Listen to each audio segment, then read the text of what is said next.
Hello friends, Sentinel H here, and welcome to the beginning of a new tutorial series. Well, a reboot of a tutorial series. I had previously done 3 videos on Chromaticraft.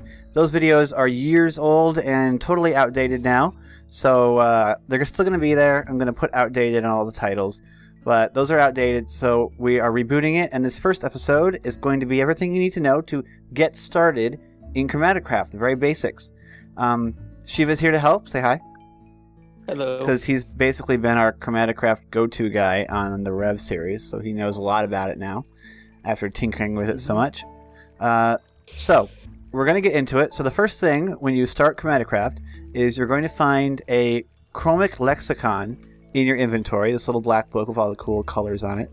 And this is your Chromaticraft Bible, just like the RotaryCraft handbook for RotaryCraft, all those handbooks for Electrocraft, RotaryCraft, and ReactorCraft. This is your all-important guide. Similar to the Thalmonamicon from Thalmcraft as well, the Engineer's Handbook from Immersive Engineering, although even more so, because the Chromic Lexicon directly affects what you are and are not able to do in Chromaticraft.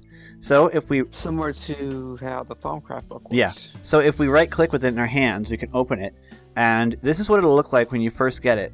If you can use the AWS and D keys to scroll around and then hold shift to scroll faster. In the past, this book didn't like it if your GUI scale was set to anything other than auto. I'm not sure if that has changed.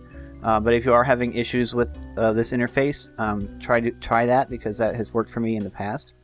You'll see that there is a slider bar on the left side. The top says items, the bottom says recipes.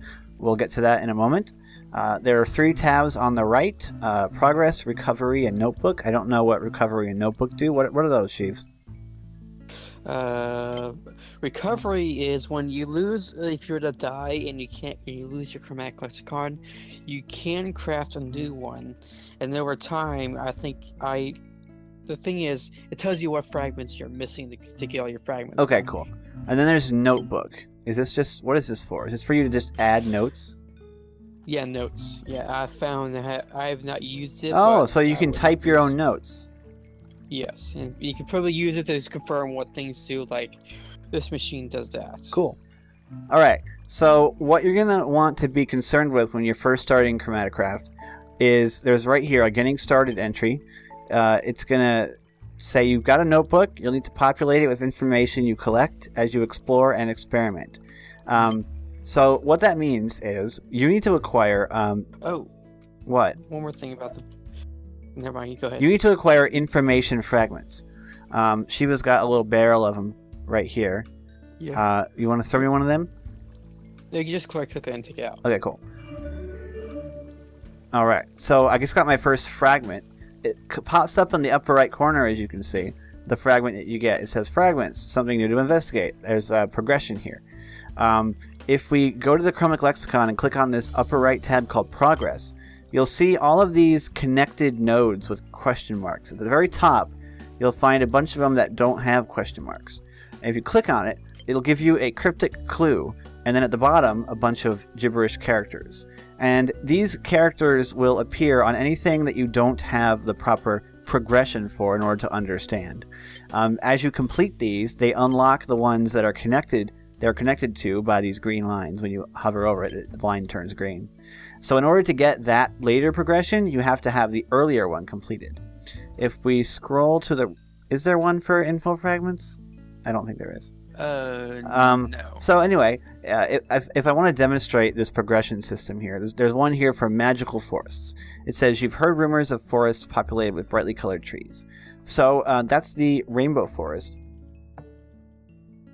Game mode 1. And there's one outside. And there's one outside. So if I fly up out of here, and we go into the rainbow forest biome, which you can see over here, which is all these multicolored trees, we will get a progression. It plays that sound. It plays that sound effect. It pops it up in the upper right corner. A magic forest full of multicolored trees and with significant power to keep evil away. You can also tell because of all these neat particle effects shooting off into the sky. If we go in, I don't know what's causing that, though. it's just part of the Rainbow Forest from what I understand now. If we go into progression It's not... and we click on the Magical Forest one, we can see that now the gibberish characters are gone, and it's now telling us at the bottom here what's up with it. And if we scroll down to, it's not going to be connected to anything because this one is still not revealed. May I add something? Yeah, whatever. What's going on? For the Rainbow Forests, when you do find one and get the progression, I suggest you write it down because these trees will have a use later on. Yeah, they do. So there's also another progression called Technicolor Trees, talking about the colored trees. If I go into Survival and we punch a leaf, we'll get the Technicolor Trees progression. If I go back into the progress and we click on Technicolor Trees, it now says they seem to drop berries and dyes of their color. So yeah, you want to go through this progression tree and you want to populate it by finding these objects and things in the world. For instance, Yes, there's one here called Tangible Energy. We're going to go back down into our little burrow to keep going on the tutorial, and we'll be able to get that one as soon as we go down there. There's more to talk about. For those people who are There's more to talk about here on the surface, but we will fly back up here in a moment. Yeah, and for those people who are thinking this is going to be tedious, a lot of this progression is made to point you to things you need. Yeah. Okay, so there's a cave crystal over here, and if I go over to it, I get the progression. Now, you're going to find a lot of these crystals, and at first, it's going to just be a bunch of gibberish characters if you have, like, Wayla at the top screen, but don't worry, eventually you'll be able to see that stuff as well. But we got the Tangible Energy, and the thing with Chromatocraft is when you're hovering over something and you see it in front of you, it usually pops up that little information box on the right side. So right here, it tells you a little bit about what you're looking at.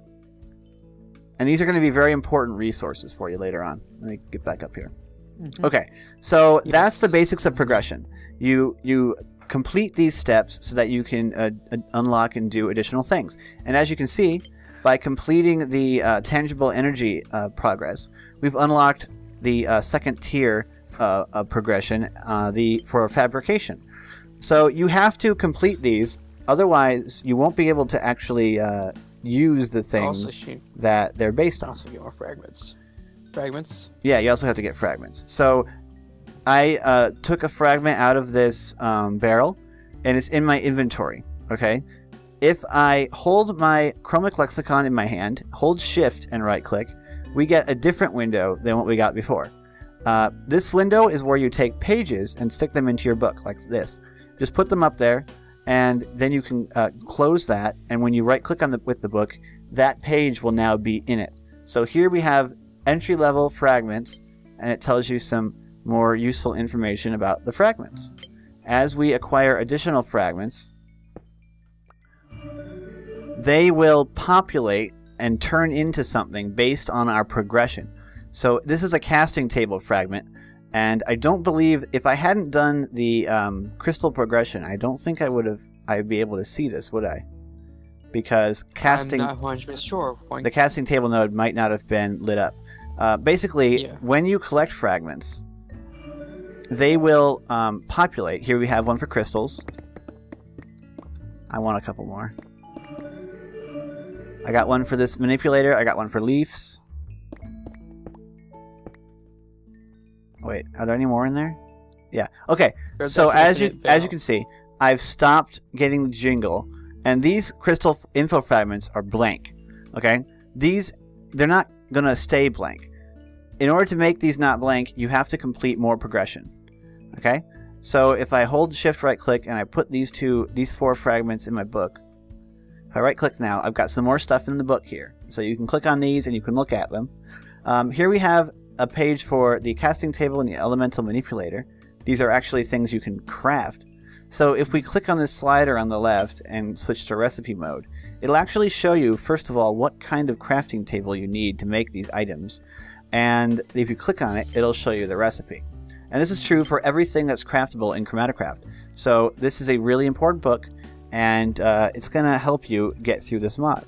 So now let's talk about info fragments, because you're not going to be able to have an infinite barrel to get yourself your info fragments. You have to find them in the world. And one of the best ways to get them are to find these what's this one called? This is called the Easy, quick way to find out. Yeah, I've got a creative book here with everything. This is the Crystal Shrine. So there are these structures that world spawn in Chromatocraft. Crystal Shrine, Crystal Burrow, Ocean Temple, and Sandy Burrow. If I click on these, you can see what they look like. It's a big mat, like a funny, slightly arrowheadish shaped, like collection of blocks that spawn underground for the Crystal Burrow. There's an entrance on one side, and it's full of crystals, and there's also loot chests. The Crystal Burrow is the same, although it always has an entrance that's on the surface. It, too, will contain loot chests and useful Chromatocraft items. I don't know what's in the Ocean Temple, because I actually haven't found one yet myself. I can tell you, the Ocean Temple is found in deep oceans, and you can find loot chests in it, but you won't get anything else of value. Okay. Do you have to get to an Ocean Temple for? Yes. Yeah. So you will have to find one of each of these for getting through the mod. This is a Sandy Burrow. It spawns in deserts. And do these upper blocks actually spawn on the surface, Sheaves? They kind of spawn on the surface, but where they poke out the sand, and the entrances will be actually visible if you're flying above them. Yeah. So these spawn in the desert. They're actually not that difficult to find. I remember finding one in the Revolution Let's Play where I was in the underground house in the Mesa. There was one not very far outside the house. If you want to look back on that series to find it. Okay, so I'm going to go back into survival mode. And we have here our Crystal Shrine. So I'm going to go inside the Crystal Shrine. And when I do so, you're going to hear a bang. The door that we just came through, the entrance, has now closed off. We get the Buried Hollows progression, which I believe is right at the top here. Actually, that's for Sandy Burrows. Buried Hollows is on the far right. Surely many treasures lie underground, buried deep in the rock. Crystal-rich cavities hold further intrigue, and it's connected to a progression node way far down the tree. So now that I'm in here, you might think that you're trapped, but you're actually not trapped. What you need to do is you need to break this dot of light here in the center. Okay, if you look at it with Waylay, it'll say crystal.pylon. All you have to do is break it, and it'll spit out some info fragments. Also, breaking it makes these shielding cloak blocks pickable. Do you need a special pick for that, Shade? Do you need what tier do you need?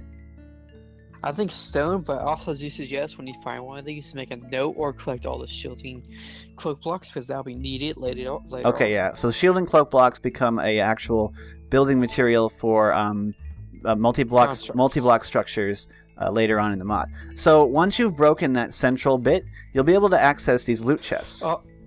Also, one more thing, when this thing's still shielded, you cannot place any blocks on the wall. Yeah, you can't place stuff in here when this center thing is still here. So you may have noticed that these loot chests will have like a purple glow around them, and you can't open them. That means you need to find the core and break it. So inside the loot chest, you'll find stuff from whatever mods you've got installed. Here we've got some more info fragments, which you'll usually find. There's also stuff here from other mods we have, like Ender.io. And extra utilities. Yeah, any mod that puts things in loot chests. Yeah, some Rotary Craft scrap. There's some Ender Pearls there. In this one, we've got some mundane amulets from Thaumcraft. More info fragments. I think you'll always find info fragments in these chests, isn't that? Yes, most of the yeah, time. and then we've got some. We've even got some crystal shards here, some white crystal shards. And then you'll see these. There's cave crystals, like the ones we saw before, in here. So you can pick these if you want to bring them back. Now, when you break one of these with a pickaxe, you won't get the crystal. You'll get crystal shards because they're too fragile. You'll need Silk Touch if you want to pick these up and move them in their entirety. But crystal shards are what you're going to use as early game crafting components, and actually crafting components throughout Chromatocraft. Later on, you'll gain all the way into the end, later. You acquire that mate. Yeah, later in the game, later in the mod, you'll gain the ability to produce these. But until then, you're going to need to find them in the world. There's also these rune blocks. They'll be very useful, and so you definitely take those with you as well. So I think you need a stone pickaxe for these. As soon as you can, stone at least. Definitely pick up these runes and keep them with you because they're very useful as well. Okay, so that's the Crystal Shrine. And if you find a burrow, it's basically the same story. Although I think in the burrow, you have to dig through a cracked shielding block to actually get to the core. Yes, and Or to the also loot? for the burrow, it's very hard to find because it's basically its entrances is around the surface. Yeah. And, like, I also found one of those not too far from the house in the Revolution 3 Let's Play where I was in the Mesa house. So yeah, it's kind of funny, but in that series there, you'll find both of those if you want to take a look at what they look like. Okay, so now that you've got yourself some info fragments and some crystal shards, you're going to want to go ahead and craft yourself two things. One is the casting table, which you can see the crafting recipe, which is the crafting table for Chromatocraft. It's basically the what's it called in Rotary Craft? It's called the workbench. It's the work. Yes, it's basically the universal. Yeah. Creation of all Chromatocraft. Everything from Chromatocraft will craft in the casting table, so you need it. You absolutely need it. Yes. So this should be the first thing that you make. Almost everything. All you'll need is 4 crystals of any color. They don't have to be different colors. They can be the same color. Just 1, 2, 3, 4 crystals, 4 pieces of stone, and 1 crafting table. I know that they're glowing right here, but you don't need these glowing ones. These glowing ones come much later. So just grab yourself some crystal shards. If I look over here, you'll see some basic crystal shards, and it's crafting the casting table. The other thing you're going to need, because if I go into the casting table, you can see that I've put some recipe in here. You can't actually just pull it straight out of the thing. Actually, can you set my progression back up, Chiefs? To max? Yeah. Yes. Okay. So we're going to cheat the progression so that we can show you everything. But you can't just pull things straight out of the casting table. You need to make yourself an elemental manipulator. Ooh, wow. So yeah, it reloaded everything when he did that, so that's what that was. The elemental manipulator is also one of the only things that can be crafted in the standard crafting table. To do that, you need 2 sticks and any crystal. So again, very, very easy, very simple, and cheap. You got to get yourself both of these, because the way that you use the casting table is that you place the recipe in, and then you have to right-click it with this manipulator. And we'll go over what all this stuff is in a moment. So you've got your casting table. What is one of the first things that you're going to want to craft in it? So let me take a look at... I've got these info fragments. And cavern. What's a cavern fragment? I guess we'll figure that out in the future. Let me see it. It's called a cavern fragment. We'll figure that out. Okay. Oh, that's basically the fragment you get for getting to there and breaking it open. Okay. It has no use, but it kind of like a symbol, a trophy. All right. So when you have enough fragments, you'll start to see some basic things that you can make in the casting table. One of the first things you're going to be able to make are crystal lamps, and where's the glows? Because those come very early as well. Glows. These are just lights. They don't do anything else but provide light. They're made out of crystal shards. So they're very, very early, and we've got them both set up right here. So the crystal lamp, you need 4 crystal shards. Actually, no, I put those too far down. 4 crystal shards and 3 stone slabs will get you a crystal lamp. I can't pull it straight out of the casting table. I'm clicking, nothing's happening. I gotta take my elemental manipulator, and I gotta point it at the casting table. And you'll see that this big circle pops up. It's got a green dot in the middle, and it's got a blue ring around it. The green dot means that you are able to craft whatever's in there. If you if you were to look at, if you aren't able to do it, it'll be a red X. So yeah, if you pull something out, it'll be a red X. But if there's a valid recipe in it, it'll be the green dots. Then I can right click on it, and you heard that sound effect, right? The blah doo doo. That means that the crafting was successful. And in this case, because we've got a chest right next to our casting table, it automatically outputs the item into the chest, which is quite useful. So here we have a Carmere crystal lamp. Carmere is just the name of the red crystals, so it's got that name. Place it down, and it acts just like a lamp. And you can break it, and you'll get it back. Also, this can be used for constructs later on, like once so these the musical objects. Yeah, these are useful later. Like one brief example. I think only in like 1 or 2 objects, maybe. I mean, they are useful for Thaumcraft as well, but we'll go into mod interactions in a future video in more detail. Suffice it to say that these do have uses other than just looking pretty, but in the very beginning, they just look pretty. Then we've got the crystal glows, which are basically just torches. They're the torch equivalent. You use 1 stone block and 1 crystal shard of any color, and you'll get 16 of these. So they're very cheap, and they're good, a good light source. Of course, you can make them expensive because I think you can use gold blocks to make them look. Yeah, you can use different materials as the outer ring. These are stone based, but if you want, you can use gold and they'll be gold around them, and they'll look really awesome. I don't think they do anything different. Do they provide more light? I don't think so. Maybe the light radius might be larger. I won't be able to tell anyway because of I've got a pendant on me to give me night vision. But yeah, I think they should be the same. There's a golden one. It looks more cool, but it's much more expensive. So if I just right-click on this with my manipulator, it'll craft, and then we'll have 16 of these stone-based Khymera glows. Yep. So you can place these on the wall, and they can be placed in two orientations, horizontal or vertical, and you can rotate them by using your elemental manipulator. Now you're probably wondering what that big wheel is at the top left of the screen when I'm holding my manipulator and what cap 24 means. Now the elemental manipulator can store magical energies, and that's what that pie chart is. Actually no, it's not the elemental manipulator. Oh right. That was changed. It gives you the readout of what you store on your okay, good. For energy. Yep, she knows what's talking about because in the if you hold shift while holding it, it actually goes bigger to give you. That's sick. So in previous versions of Chromatocraft, the elemental manipulator would store the power directly. That was changed. So yeah, that's right, Sheaves? Yeah. So don't watch those old videos. Watch this one. We're basically recapping everything that we did. This is the definitive getting started guide. So if you were to lose your elemental over there to, like, let's say you're working next to your cobble gen and dropped in lava, and you say, oh no, I lost all that energy. Don't worry. Yeah, you're fine. So that's cool. So that's how you use the casting table. Now, if we look at the casting table's GUI, we'll see there's a little diamond in the top left, a little white diamond. This actually means something. This means that our casting table is currently level 1. The casting table does level up as you go through, and the way you level it up is just by crafting more stuff. So, do you think... Okay, so did you hear that sound? There you go. When you craft enough stuff, you'll hear a do-do-do-do-do, and you'll see now there's another diamond up here. It's got a red circle with a line through it. We'll talk about this in the next episode, the casting room, although I think that that's still accurate. That's still accurate from the previous episode, so if you want to go ahead and watch the episode 2, I believe, of the original 3, that'll have the casting room in it, and this hasn't changed.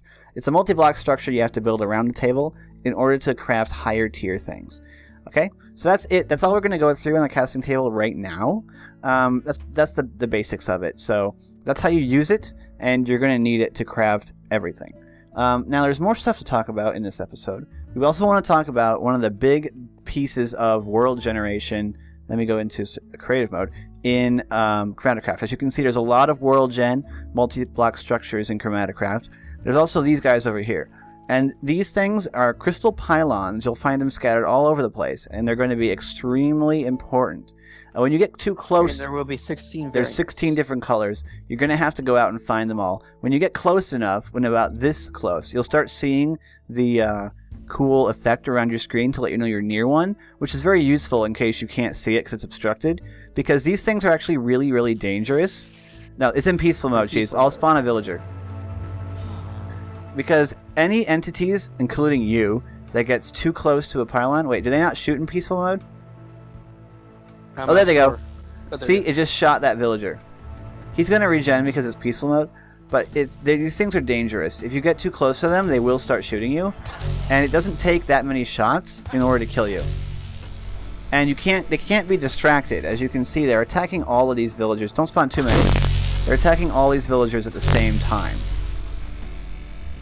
Now, on the one hand, if you live near a couple of these, they will keep the mob spawns down, but you gotta be really careful.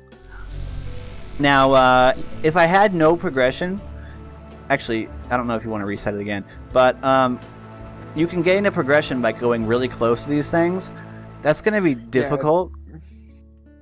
It's basically like race up to it, nerd pull with some wood, and just right-click. Well, as fast as you I think the best way to get it is if you've got a mod like Tech Guns that has a hang glider in it. I think your best bet is to build a tower and then hang glide your way right through this central orb, because you'll get a progression that is extremely necessary. You have to actually click the orb. You have to, no, you don't. You have to get close to it, right? Yeah. No, I think it's been changed. You have to click it? Okay. Well, whether you have to just fly through or whether you have to click it, you got to get a progression that involves these pylons. And the fact is, you actually have to go out into the world and you have to find all of them. as part of a progression. So Yes, it reveals all the color types to you. yes, so if we go back down into our little burrow, just get down here. Did you make a pylon compass, Chiefs? Do we have one anywhere? Okay, I'll go ahead and check this out. So I also talked about this in the original 3 episodes, but the pylon compass is going to be extremely helpful. Do you actually have to get this progression before you can make this, Sheaves? Or can you make this before? There is progression, but I find out that after you get a few pylons recognized, you get it. Okay, so the pylon compass is crafted using 4 iron ingots, 4 crystal shards, and what they call aura dust. Now, how do you get aura dust? Is that there are these... You get it from the mana blooms, don't you, Sheaves? Those plants? Let me get one and see which one it is. It's called... I'm pretty sure. So there are flowers that will appear as you... They're called aura blooms. Can you place one? Put down some dirt. Let me get a piece of dirt. Yeah, put some dirt down. That's what I'm doing. Sweet. Okay, so you won't see these at first, but once you get the right progression, I think it's the leaves, I think it's then you'll start seeing these things pop up. Now, when you're in survival, you can punch them to get... They give you experience. Experience and aura dust. So you're going to use your aura dust in order to craft a pylon compass. And what this will do, if I go ahead and get one out of... Oh, wait, wait, did you put the stuff in? Can we craft one? No. Okay. Oh, I didn't know you wanted to craft I don't know. We can craft it in a basic crafting table, right? Casting table? Yes. Okay. Because I'd quite like to make sure... Let's just make sure. I'm pretty sure we can. So iron and crystal shards. So let me just put the crystal shards in. We just need 4 iron. Materials 1, 2, 3, 4. 1, 2, 3, 4. Got it. Just put them in there. Okay. Oh, this is a perfect opportunity. Okay. So wait. Why didn't it work?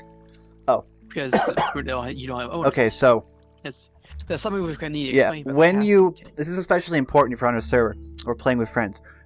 When you place things like the casting table and basically anything, almost anything in Chromaticraft, it has ownership. Other people can't use your casting table. So you're these objects that you can craft. Now, is this an early item fragment? It's a very early. It's right alongside the compass. So if we look in the book, you'll see right next to the compass these things called ethereal keys and ownership expansion keys. Now, what's the difference between these two, Shiva? The keys are for ethereal barriers, which are part of the basic craft. Okay, we'll talk about that later. So the one you're interested in is the ownership expansion key. They're crafted using redstone, glowstone, lapis, and 3 iron ingots. And what they do... Yes. When you look at when you craft it, they have this ID number on them. Okay, this one has... That's specific to you. This one has like DE295 blah blah blah blah Lumen key. So that's... Yeah, it's specific to your player data. I think. Okay. So then what you do with it is what? You right click on a block? When you have one, you have a friend. You give the key you made to your friend if you're the one that made the casting thing, and then he shifts right clicks on the block that he wants to use. Let's say the casting table. Okay. Sentinel. And you hear that noise, then Sentinel now can cast things on. And the key is consumed. Yes. Okay. So now if I right click with this, and if you want to get the key back, you can't, because if you were to break this, you can't get the key. I've made the pylon. It's permanently in there. Now I've made the pylon compass, and as you can see, oh man, this has been updated because now it shows you the distance. That is sweet. Back when I made my previous video, it didn't show you the distance. This is awesome. So what you're seeing is the location of all the nearby pylons. So there's the yellow one that we saw above us. 100 meters. Well, rough location. It's a yeah. It's not exact, but I mean, you know, once you get close, you'll be able to see the pylon. It only goes out to what? I think it's got a limited range. Like maybe it goes out to whichever color is closest. If you have another yellow that's farther away, I know, but what's the maximum range on this thing? I think it's about 1,000 because it's not showing anything higher than 800. So you'll have to still explore around because it's got a limited range, but it's currently showing us the location of 4 pylons that we didn't know about. So if we go over there, we'd be able to find additional colors, and you've got to find one of every color in order to get that necessary progression. Plus, you're going to need one of each color for doing stuff in Chromatocraft later on. So as you find these, if you've got a map mod like Journey Map, I highly recommend that you place waypoint markers at one. Another thing you could do instead of waypoint markers is in your notebook, in your Chromatocraft book, in the notebook Sure. section, write down the You could also just write down the coordinates in your notebook. But whichever you would rather, if you want to have a bunch of waypoints around, you can do that as well. So these are all extremely useful things that you're going to need to do in Chromatocraft. So that's all we're going to go through in this video. We don't want to load you up with too much, but Chromatocraft is a very in-depth mod, and I know it can be intimidating when you first go into it. It's not just intimidating. Once you get to certain points, it could be very confusing. Yes. Because a lot of times the fragment descriptions, when I tell you how to use the thing, you have to mess around until you figure out, oh, this is how it works. But just don't be intimidated into not trying to dip your feet into it, because Chromatocraft is a really good mod. It's a really fun, really in-depth. It's got a lot of stuff in it that it really runs the gamut from the early game to the end game. And there's a huge amount of content in this mod, and it's all beautiful. The particle effects are the best of any mod I've seen, and Rake has put a lot of work into this mod to make it really good. And so I really recommend that you guys check it out. I know a lot of people talk about it and say, yeah, I didn't want to do Chromatocraft because it looked too complicated. Please don't let that dissuade you. This mod is really fun. So I hope that this... what? Is there something... Also, there's also for people who are just starting this out and they're confused about things, understand there's no wiki or anything. The best places to look is YouTube videos and some random guides all over there. Yeah, there are a lot of people that have talked about Chromatocraft, and we're going to go through and tutorialize everything so that eventually we'll have a... It's going to be the only full... If we do everything, because there are tutorials on to help get you We're started. going to do everything. So eventually we will have this full tutorial series done, but until then there are a lot of resources, and so just don't let it intimidate you.